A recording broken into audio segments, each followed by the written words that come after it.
Antes, Emma. Em seguida, sou tomada pela mesma sensação que temos quando alguém morre. Estou atordoada e entorpecida, não só por ter perdido Eduardo, mas também pela maneira fria, quase clínica, como ele terminou comigo. Na semana anterior, eu era sua mulher perfeita. Na seguinte, estava tudo acabado. Da adoração ao desprezo, em um piscar de olhos. Parte de mim acha que ele está se recusando a admitir que ainda me ama, que vai ligar a qualquer momento e dizer que cometeu um erro terrível. Mas então lembro que Eduardo não é Simon. Olho para as paredes puras e imaculadas, para as superfícies inflexíveis da casa, e vejo sua força de vontade, sua determinação inabalável em cada metro quadrado. Paro de comer. Eu me sinto melhor assim, como se reencontrasse na fome um velho amigo, com a cabeça tão leve quanto se tivesse tomado um anestésico para curar o sentimento de perda. Abraço vadio e uso como lenço de papel, ursinho de pelúcia, edredom. Incomodado com a minha carência, ele se desvencilha de mim e corre para o andar de cima. Mas na cama, sinto falta do calor de sua pele, macia e querendo pegá-lo de novo. Quando não o encontro, fico preocupada. Então, vejo que a porta do armário de produtos de limpeza está entreaberta. Acho vadio ali, no escuro, enroscado sobre a lata de verniz, se escondendo de mim. Naquela noite, quando estou tomando banho, as luzes se apagam de repente e a água esfria. Isso dura apenas alguns segundos, mas é tempo suficiente para que eu grite, assustada e com medo. Meu primeiro pensamento é de que o gato deve ter esbarrado em algum cabo de energia do armário. O segundo pensamento é que isso é obra da casa. Forgate Street número 1 está me rejeitando, assim como Eduardo, demonstrando descontentamento de seu mestre. Pouco depois, a água volta a esquentar. Foi só uma interrupção, uma falha momentânea, nada com que eu deva me preocupar. Apoio a cabeça na parte lisa do box e as lágrimas escorrem com a água pelo ralo. Agora, Jenny. Volto feliz e energizada da consulta com Carol. Um obstáculo foi superado. O futuro não vai ser fácil, mas ao menos está nítido. Entro em casa e paro. Perto da escada há uma bolsa de couro da Suene Adney. Eduardo? Chamo hesitante. Ele está no refeitório, observando meu mapa mental. A profusão de papeizinhos colado na parede. No meio, eu havia pendurado o desenho, a imagem dupla de mim e de Eduardo que peguei no lixo. Ele vira a cabeça na minha direção, e eu recuo ao perceber a raiva e frieza em seus olhos. Posso explicar, digo depressa. Eu precisava entender direito as coisas. Assassino, Eduardo Monkford. Fala ele em voz baixa. É bom saber que sou apenas um dos suspeitos, Jenny. Eu sei que não foi você. Acabei de encontrar a terapeuta de Emma. Ela mentiu para a terapeuta, e eu acho que eu entendo o motivo. Também acho que sei por que Emma se matou. Faço uma pausa. Ela fez isso para punir você. Um gesto dramático e definitivo, para deixar você se sentindo mal por ter terminado com ela. Imagino que, considerando o que você já tinha passado, ela conseguiu.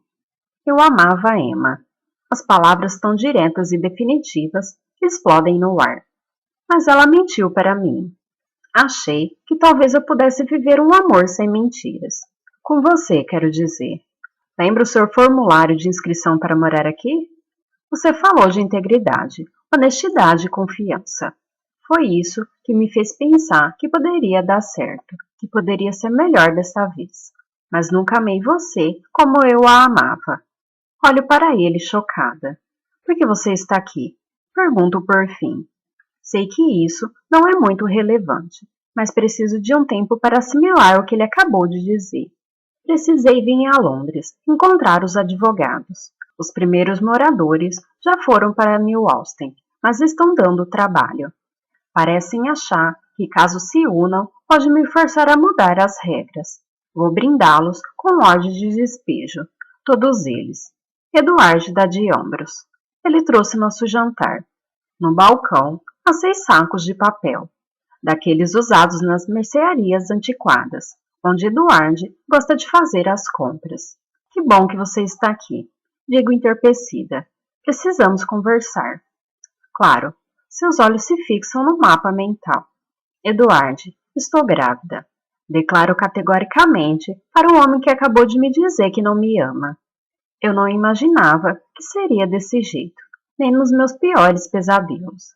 Você tem o direito de saber. Tenho, diz ele por fim. E há quanto tempo você está escondendo isso? É tentador mentir, mas não vou me conceder a este pretexto. Estou com pouco mais de 12 semanas. Você pretende ter essa criança? Acharam que o bebê poderia ter síndrome de Down.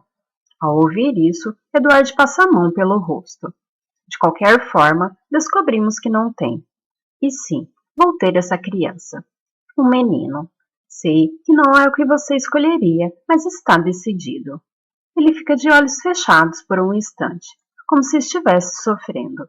Considerando o que acabou de me dizer, suponho que não queria de jeito nenhum ser pai dessa criança, prossigo. Não tem problema. Não quero nada de você, Eduardo.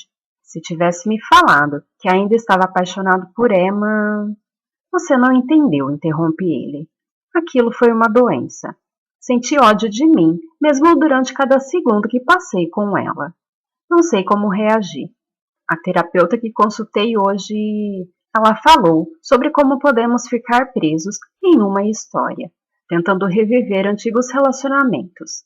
Acho que, de algum modo, você ainda está preso à história de Emma. Não posso ajudar você a sair, mas também não vou ficar presa com você. Eduardo observa as paredes, os espaços impessoais e perfeitos que criou. Parece extrair força disso tudo. Ele se levanta e diz: Adeus, Jenny. Então pega a bolsa Suene Jenny e vai embora. Questão número 11. Qual o problema que você mais teme em um relacionamento? A. Ficar entediado. B. Perceber que poderia estar com alguém melhor. C. Distanciar-se do outro. D. O parceiro se tornar dependente de você. E. Ser enganado. Antes. Emma. Às vezes, tenho a impressão de ser capaz de encolher até sumir. Outras vezes, me sinto tão pura e perfeita quanto um fantasma. A fome, as dores de cabeça, a tontura. Essas são as únicas coisas reais. Ser boa em não comer é a prova que ainda sou forte. Às vezes, me saio tão bem que devoro um pão inteiro ou uma salada de repolho. Mas depois, enfio os dedos na garganta e vomito. E posso recomeçar, zerada de calorias. Não tenho dormido. Isso também aconteceu quando o meu distúrbio alimentar anterior se agravou. Mas dessa vez está pior. Acordo de repente no meio da noite, convencida de que as luzes se acenderam e apagaram, ou que eu ouvi alguém andando pela casa. Voltar a dormir é impossível. Marco uma consulta com Carol e digo que Eduardo é perverso, um tirano e egomaníaco. Falo que ele é violento comigo, controlador e obsessivo. Por isso, eu o deixei. Mas embora eu queira acreditar no que eu estou dizendo, a saudade permeia cada célula do meu corpo. Quando volto para casa, percebo que há algo no jardim, parecido com um pano ou um brinquedo descartado. Meu cérebro demora alguns segundos para entender o que é aquilo. Então, saio correndo pelo cascalho imaculado. Vadio. Ele está apoiado nas patas dianteiras, mas a metade traseira tombou de lado. Ele está morto. Seu lado esquerdo foi esmagado. Uma confusão de pelos ensanguentados. Parece ter se arrastado até ali, para longe da casa, antes de cair. Olho ao meu redor. Não há nada que explique como ele morreu. Atropelado? Pisoteado e jogado por cima da cerca? Ou até mesmo encurralado na casa e atingido por um tijolo? Coitadinho, digo em voz alta, me agachando para acariciar o lado que não foi ferido. Minhas lágrimas caem pelo pelo sedoso, tão imóvel e insensível. Que peninha, digo para ele, mas na verdade estou com pena de mim mesma. Então, me dou conta de que isso, assim como a tinta jogada na parede, é um recado. Você é a próxima. Quem está fazendo isso quer me assustar e me matar. E estou sozinha, sem ter como deter essa pessoa. A não ser por Simon. Ainda posso tentar Simon.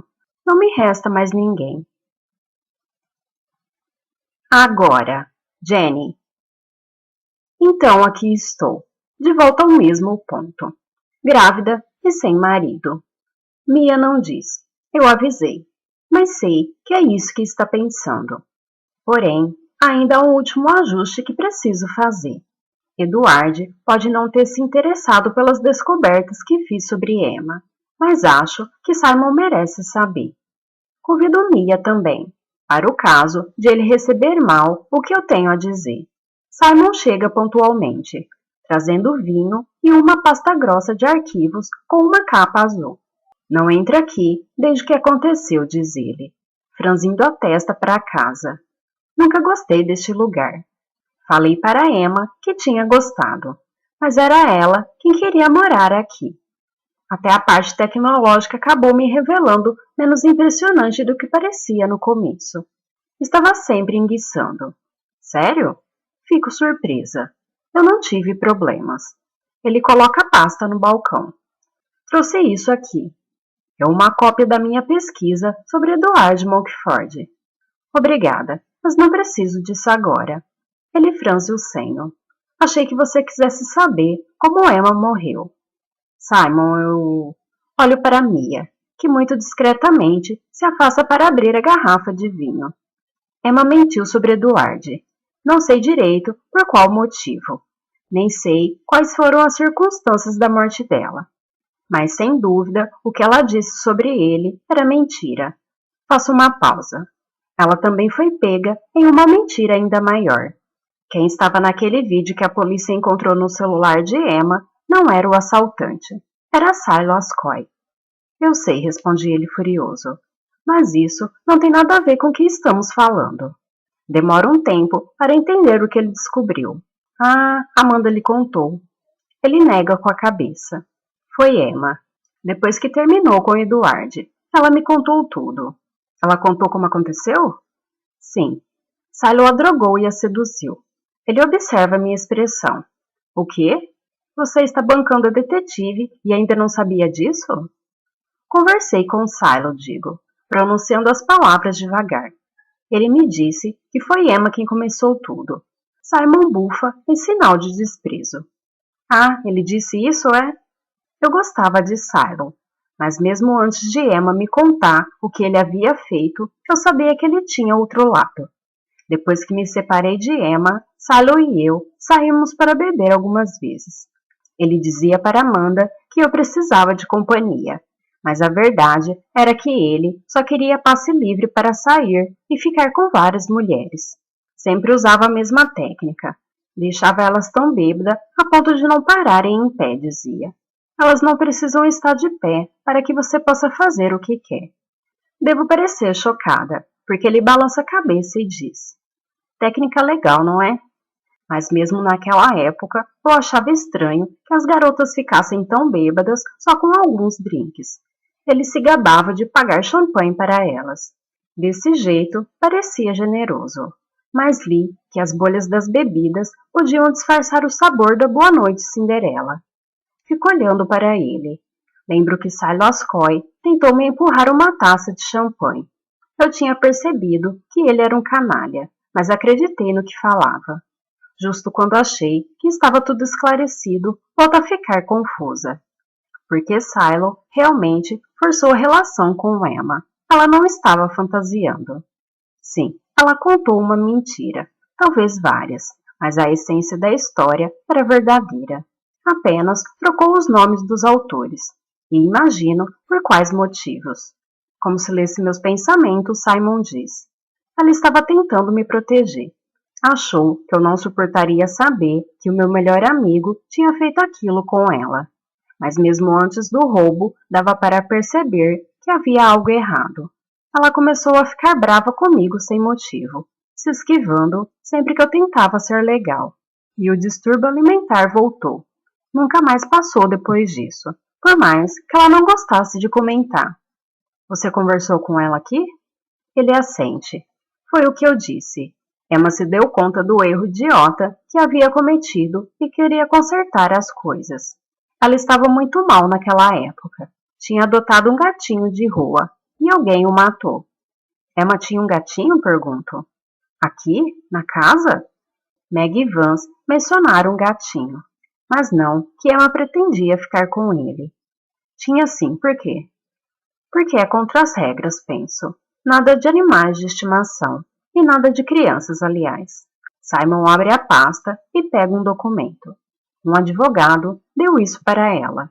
De acordo com essas plantas, Monkford enterrou a esposa e o filho aqui, bem debaixo dessa casa. Olhe só. Ele me mostra. Há um X e um comentário à mão. Lugar de repouso final da senhora Elizabeth Domenica Monkford e Maximiliano Monkford. Que tipo de maluco faz uma coisa dessas? Você teve sorte de escapar, Jenny, diz Mia, que havia se aproximado lentamente de nós, com os ouvidos atentos. Simon me olha com curiosidade, mas prefiro não dar nenhuma explicação.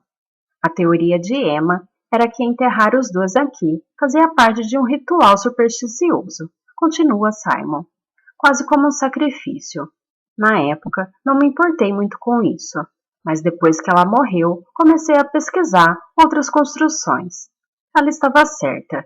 Sempre que um edifício da Monkford e Associados está perto a ser concluído, alguém morre em circunstâncias suspeitas. Ele coloca alguns recortes de jornais na mesa para me mostrar.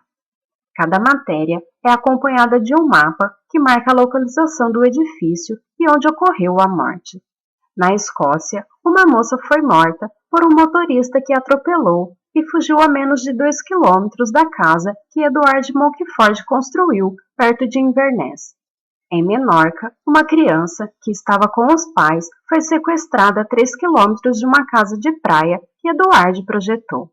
Em Bruges, uma mulher se jogou de uma ponte ferroviária, a algumas centenas de metros de uma capela dele. Durante o acabamento de uma colmeia, um aprendiz de eletricista foi encontrado morto na escadaria. Mas nada disso prova que ele foi responsável pelas mortes. Digo com delicadeza. Todos os anos ocorrem milhares de desaparecimentos e acidentes fatais. Só porque aconteceram a alguns quilômetros desses edifícios não significa nada. Você está vendo padrões e conexões onde não há. Ou então tem uma relação e você está se recusando a enxergar. O rosto dele fica sombrio. Simon, essa é só uma prova de como você ama a Emma, o que é admirável, mas está comprometendo seu julgamento. Emma foi tirada de mim 2 vezes, interrompe ele. Uma vez, quando Edward Monkford se intrometeu no nosso relacionamento, justamente na época em que ela estava mais vulnerável. E então, depois, quando foi assassinada. Tenho certeza de que foi para tirá-la de mim. Quero justiça para Emma, e eu não vou sossegar até conseguir. Pouco depois, Simon vai embora. Mia continua bebendo o vinho que lhe trouxera. Ele parece legal, comenta ela. E um pouco obsessivo? Ele amava a Emma, e é incapaz de esquecê-la enquanto não descobriu o que aconteceu. Isso é quase heróico, não acha? Todos esses homens amavam Emma, penso. Apesar de todos os problemas, eles ficavam fascinados por ela. Será que algum dia alguém vai sentir o mesmo por mim? No fim das contas, ser amada não foi muito bom para ela, acrescenta Mia. Não que isso importe, mas acho que você estaria melhor com alguém feito ele do que com o seu arquiteto maluco. Eu e Simon? Pergunto com desdém. Acho difícil. Ele é honesto, confiável e leal. Não diga que não gosta antes de provar. Não falo nada. O que eu sinto por Edward é muito complexo para ser expresso em 1 ou 2 frases para me analisar. A raiva e a frieza dele por eu ter investigado a morte de Emma pelas suas costas me deixaram um pouco envergonhada. Mas se ele encontrasse uma maneira de se libertar de Emma, Será que conseguiria compreender com mais clareza o que tem comigo? Balanço a cabeça, tanto para discordar de mim mesma, quanto para afastar a mente dessas ideias. Pensamento positivo.